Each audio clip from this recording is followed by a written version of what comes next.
Does the Boston Celtics winning the Eastern Conference Finals and making it to the NBA championship change how we view this Nets season? Is it any consolation to have the team that the Nets lost to ultimately in the playoffs go on to face the Warriors in the finals? Going to be talking about all that right after the theme music. You are Locked On Nets, your daily Brooklyn Nets podcast. Part of the Locked On Podcast Network, your team every day.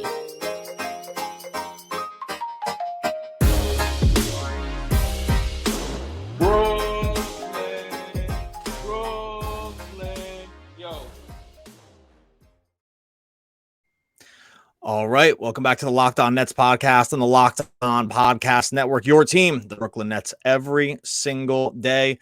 I am Doug Nori, sitting here solo on the Locked On Nets podcast today, recording on a holiday. That's fine. Adam Armbrecht doing the family thing with the barbecues and the whatnot. We've been trading off a couple of these solos back and forth over the summer, still making a commitment to bring you Nets coverage every single day as we roll through the off season. And right now, we are sitting on the edge of the NBA Finals. We finally made it after slogging through something of a playoff experience that felt at times, I would say, not like a playoff experience, just because of the amount of blowouts, just the amount of games that seemed to get out of hand. It seemed like there was times when teams felt like they had it all in them to win it all, and then the next game would feel like they barely even wanted to play basketball. It's been a very, very, very weird playoffs from that standpoint. And there's more blowouts than I can remember. A lot of these games got away from teams. It seemed like teams just traded back and forth until they basically made the finals. I know the Warriors dispatched the Mavericks pretty quickly, but we saw like Dallas traded back and forth with Phoenix. We saw this crazy Boston series where it felt like one night the Celtics could go to the finals, and the next night it felt like they had nothing in them. I know injuries played a part of it too. But we finally made it to the finals starting Thursday evening, and it's going to be the Celtics versus the Warriors. Pretty excited for that as a finals matchup, just because they're two pretty diametrically opposed teams in the way they're constructed and what they want to do on the court, how they want to kind of beat you. You know, Warriors obviously constant motion, want to just get up and down in transition, want to jack threes, want to just run you ragged with Steph and Clay and these guys off screens. Obviously, we know what Draymond can bring too. And then you have the Celtics, who have basically built their team on defense, something that Nets fans are clearly aware of, having watched the series in the first round and how it felt like at times Boston put the absolute clamp on the Nets, which they did. I mean, they made it very, very difficult for KD, made it very difficult at times for Kyrie, made it so you could see that the Nets really kind of ran out of options when it came to the offensive game, especially with the way they were constructed. And I guess I wanted to talk today about and ask everyone here too, is just, does the Celtics making the finals change the way you view how this season unfolded for the Nets? If we step away from all the stuff that the team went through at the beginning of the year with Kyrie not being able to play, and then we go through the Harden piece with him basically tanking, going through his own personal tank, and then asking out of the Nets to facilitate the trade to the Sixers. And then we go through all the COVID stuff that happened over the winter, and KD gets hurt and Joe Harris gets hurt. But when it really came down to it, the season, they made it to the playoffs. It was a fight to get there. We sweat through the play-in stuff. We were sweating through the seeding stuff. It felt like every game was a must win near the end of the season.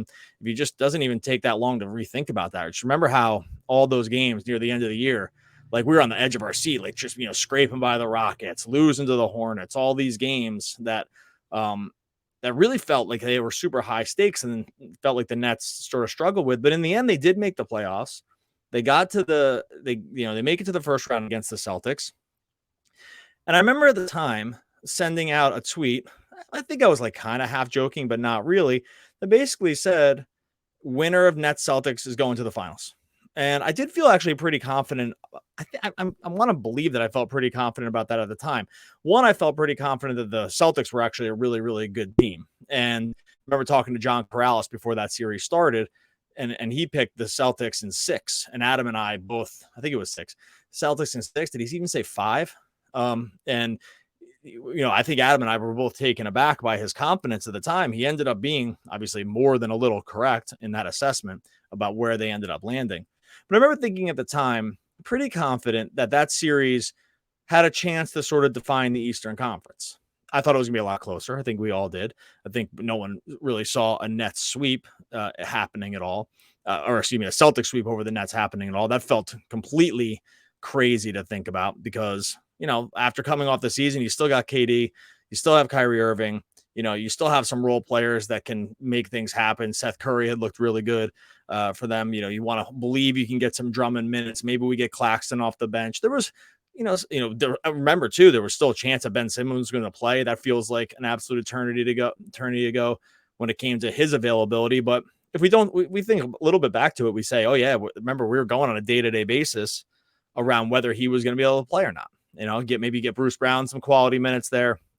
And it wasn't like no one was predicting a sweep. Even Corrales, like him saying the series in 6, that felt nuts. It's like, okay, maybe we go 7, then you're flipping a coin for that 7th game, something like that. Then what happens? They get swept. The reason I think it's worth bringing back up, though, is because it made me start to think about, how we end up defining this Nets season. Because remember, go back to that game 1 of that series, and it was an incredibly close game. And in the melee near the end on the final Boston, it was 2 possessions. They go for the 1-and-1, or to be able to extend the possession with Jaylen Brown, and then they finally get to that sort of like scramble near the end of the game where the ball is whipping around the court. It finally goes in to Tatum, and Tatum hits the buzzer beater, and that was how close the Nets were to being able to pull out that first game of the series. Now, what we know now, having watched the rest of the series, is that we can say to ourselves, well, it wasn't maybe as close as we thought because they end up getting swept. Every game was close. The Nets were in every single one of those games. When it really came down to it, the point differential for that series wasn't much. They lost the first game by 1, second game by 7, third game by 6, last game by 4. Okay, were each of those games maybe not as close as they appeared on paper? I think we could probably have watched that series pretty closely and said Boston was the better team. I don't think that's a outlandish thing at all to say about sort of how it stands, how it ended up standing. But, when you look at sort of some of the blowouts that happened with the Heat, how that Milwaukee series happened with Boston too, it's not hard to look at these games and say there is a world where this series turns out very, very differently. Tatum misses that bunny at the end. Nets steal a game in Boston. How are we feeling about the Nets there? Does that change the tenor of the season? And that's what I want to say. Does it change the tenor of the season knowing, yes, they got swept, but they got swept by a team that is going to the NBA Finals? Are they going to win the Finals? I don't know. It's going to be a really interesting series. But I guess what I'm asking everyone here is, does it change our opinion of how the Nets season turned out? Were they closer than it would appeared when they just, they get swept? Simmons doesn't play the last game. It all feels like a mess, and things have spiraled a little bit in the offseason. I think it has to change your opinion a little bit. I think it has to at least make you stop and say, does it, is it a win? No. Are there moral victories in this game? Not really. And not at least for the teams that are at the Nets caliber of play.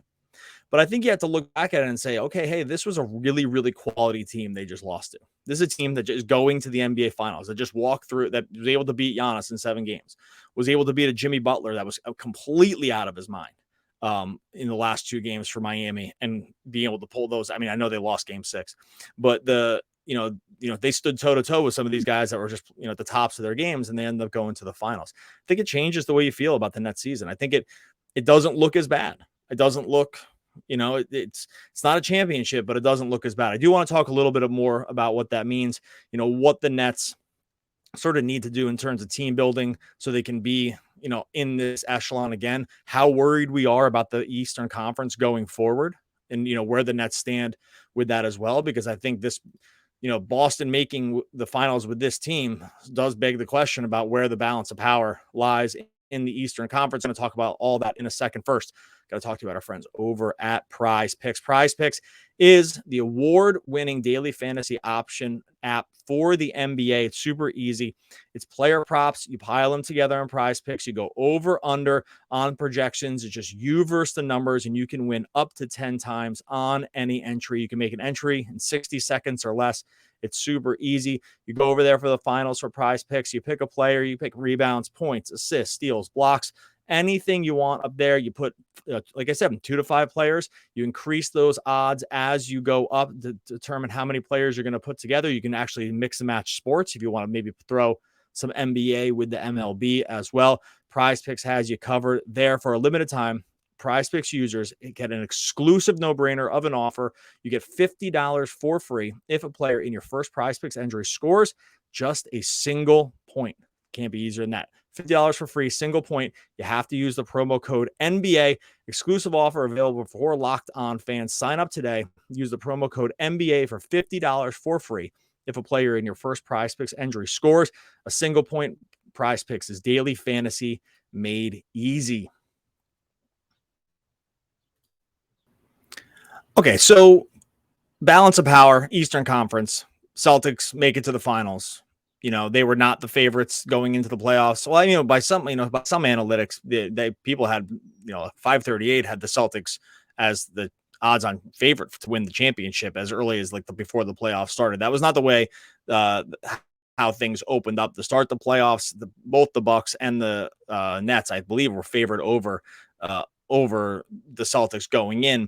I think the Celtics were, favored over Philly before it was all said and done, and we saw how that landed. But, how do we feel with the Celtics making the finals maybe a little bit ahead of schedule?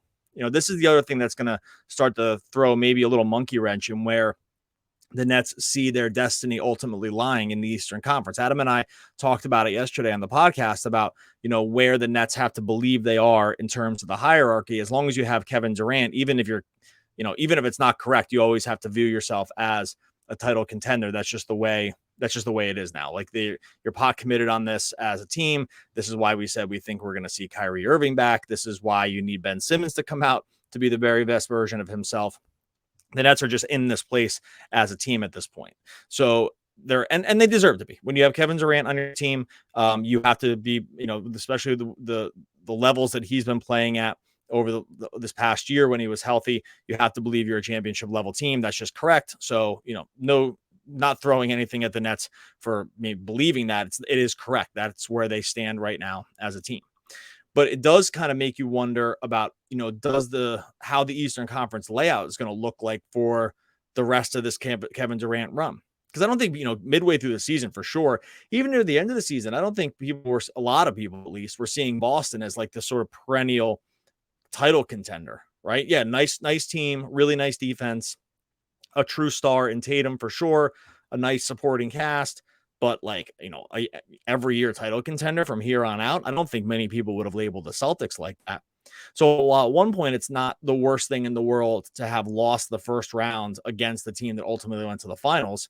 What you do have to start worrying about, I think, as a Nets fan, is to say to yourself, well, maybe we hadn't put the Celtics in that tier of teams that we needed to worry about going forward when it came to the Nets, because they didn't seem like they were a team that was in that class. Nice team, nice role players, coach is good. We get it. But the way that they've sort of grown over the course of this season, and for sure during the playoffs, you have to look at the Celtics in a totally new light now. And it's kind of scary, frankly. It's scary to look at this team and know that we need to add this team to the list along with Milwaukee, along with Philadelphia, who, with Embiid, and if they bring back Harden. The Heat seem to just kind of figure it out every single year, right? It was Spoelstra and Butler and the organization that they have put together. Bam, obviously, that's a team that always seems to, punch above its weight, keep its head above water way further than you think they would. And now you add the Celtics to the mix, and you say to yourself, man, the Eastern Conference is loaded. We knew the Eastern Conference was loaded. But again, if you've just that little pivot of saying the Celtics are a really, really nice team to a Celtics are a title contender, who, when it's all said and done, might win the title. And frankly, even if they get swept by the Warriors, they still made it to the finals. I don't think they're going to get swept by the Warriors, but even if they did, just to have made it through the finals through this Eastern Conference is a testament to itself. So you have to just totally look at them in a totally new light now. Yeah, Nets lost to them. Okay, makes you feel a little bit better about the sweep. Not really, but a little. Okay, if they had gone out and gotten swept by the Bucks, I think we would be really having kind of come to a moment here about where the Nets stood. But you can start to feel a little bit better about it, knowing, hey, that wasn't the case. They fought through the Bucks. They beat the Heat, took them both to 7. Nets played to that team strong. Maybe it's not as big of a disaster. But now you go into next season and you think, man, I need to now reformulate where I think the Nets are in just the teams among the teams in the East. And that's a kind of scary proposition, because if you look at the Celtics team, they are a couple things. They're not young across the board, but their main second best player. It's not really been that case. They kind of been trading around the second best player for this series for a little while. It's been a team effort. But Brown is also young. Okay, Marcus Smart in the league a little while, coming off a Defensive Player of the Year campaign. Do you think he deserved it or not? I don't really, but he played fantastic, so he's in that mix. They've done a really nice job with the role players. We know Ime Udoka has been amazing as a coach. Seems like Brad Stevens figured out the president of basketball operations thing pretty darn quick. And all of a sudden, this is like a really formidable team that projects to be very good for probably a few years. And by the way, through the years that Kevin Durant is going to be on the Nets under contract. And adding this other title team to the mix, it's not like Giannis is going anywhere. So you're still going to have the Bucks there. What happens with Philly? I don't know. I mean, it seems like they're about ready to all kind of go at each other again, and not sure, Embiid's kind of throwing comments at Harden and they went down in flames. Maybe we're not as worried about that situation, but it's still Embiid. Harden comes back in shape next year. You probably start thinking about them differently. And I think that the situation for the Nets in this Eastern Conference has gotten even more precarious than we thought it already was. Again, we always knew that this Eastern Conference was going to be tough. Durant, Giannis, Butler, Tatum has reached another level right now. You got a couple other teams that always seem to, again, play a little bit better than you think they're gonna. The Raptors have seemed to do this every single year. We'll see what happens with the Bulls and Levine. Not really worried about that team. Hawks made it to the Eastern Conference Finals 2 years ago. They completely stunk it up this season. You get the Cavaliers. I don't think those other teams are on championship levels, but they all kind of make things tough. But yeah, man, I'll tell you, adding the Celtics to the mix with this really makes me not worried necessarily, but it has to downgrade some of that Nets championship equity that you want to believe in when you look at the way the team is constructed, because it just all gets hard. And now you have a team in Celtics that no matter what happens with them here, no matter what happens with the way that the season finishes for them, you have to look at them at least having been battle tested, completely battle tested. 2 7-game series that they close out against 2 really, really good teams. Not many teams can say that. Not many teams can go and put that on their resume and then make it to a finals. That is a team that has it together. That is a team that keeps it at the highest level at the times it matters most. And it's scary for the Nets. It's scary for the rest of this Durant run. It's scary knowing that Tatum's going to be a Celtic and Brown's probably going to be a Celtic, and they've been really good about putting these pieces together around them.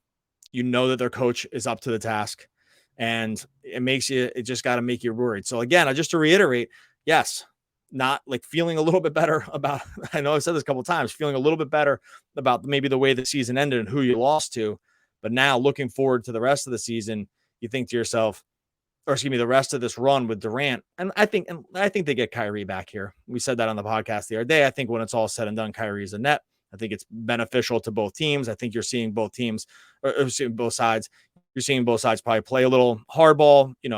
These guys are all professionals. They want to get paid. Everyone has the jobs that they need to do. So I don't begrudge anyone trying to get the most that they're going to do. I think in the end, the Nets and Kyrie see a situation like this as saying, we need each other. This is the way we're going to do it. And maybe we're going to negotiate a little bit more than we thought we were going to. But in the end, we're going to be together. But still, it's still going to be a tough road. knowing that you have another one of these upper echelon teams in there. I got a couple more thoughts here to close this one out. Before I do that, I got to talk to you about our friends over at Rock Auto. All those makes and models of cars and trucks out there. Going into your local chain for auto parts can just feel really intimidating. It can feel like kind of like you're meandering through the aisles. It's hard to sometimes get help. I know I've had an unbelievably bad run with rocks hitting the windshields. Got one on the truck, got one on the Honda, and then another one on the truck in less than 6 months span. It's all right. I know I'm going to Rock Auto. I'm going to buy one of those repair kits, patch it up, maybe not have to replace the whole windshield. That is what Rock Auto does for you. And I know I'm going to get 30, even 50% better savings when I use Rock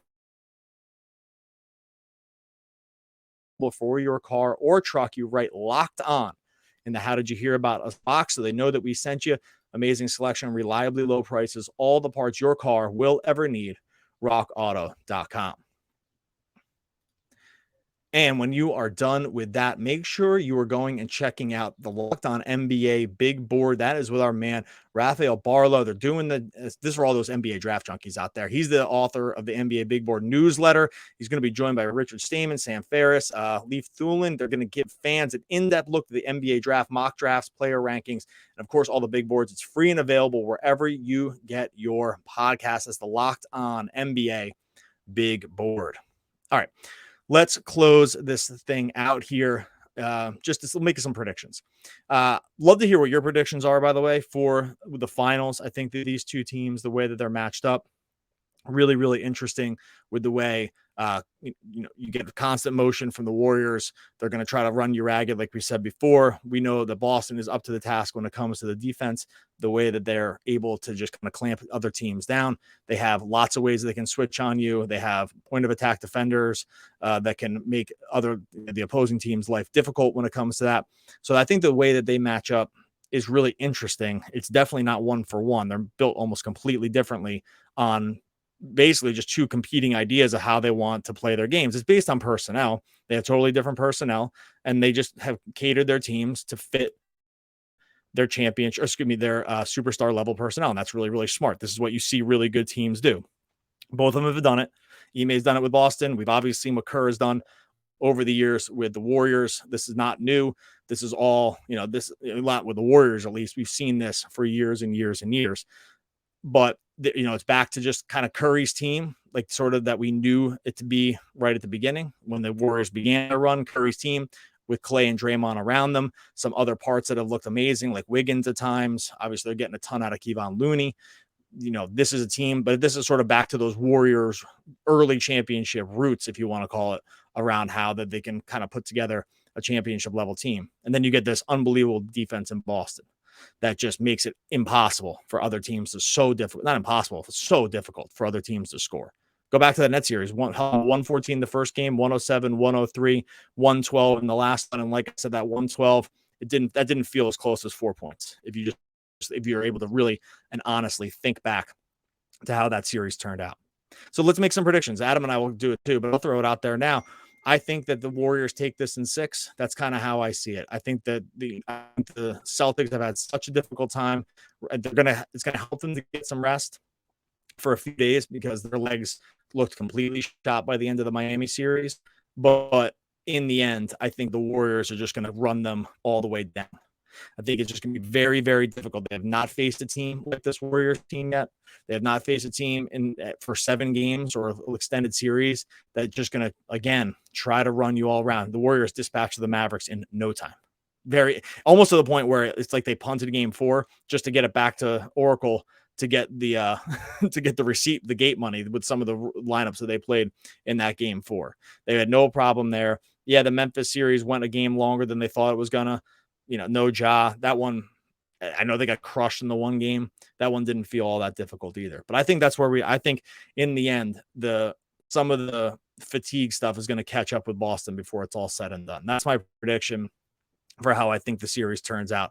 So I'd be interested to hear what you think. And obviously Adam and I are going to talk about it again as well. And I'd also just be interested to hear what you think about Boston now as coming out of the Eastern Conference. Are we worried about that this is sort of a new, maybe not superpower, but championship team. Does that change the way you think about the Nets going forward? Does it change the way you think about these next couple of years with Durant? Are you more worried? Do you think this Boston thing's a fluke? Like, did they just get kind of lucky to not run into a high-powered Nets team at just the right time? Do you think they ran into a team that in the Bucks that didn't have Middleton, right? Like, do you think that they just ran into the Heat at a time when Lowry got kind of hurt and they were getting nothing from Tyler Hero? There's a couple lucky things that happened there with Boston along the way when it came to other teams and who they didn't have. The Nets didn't have Ben,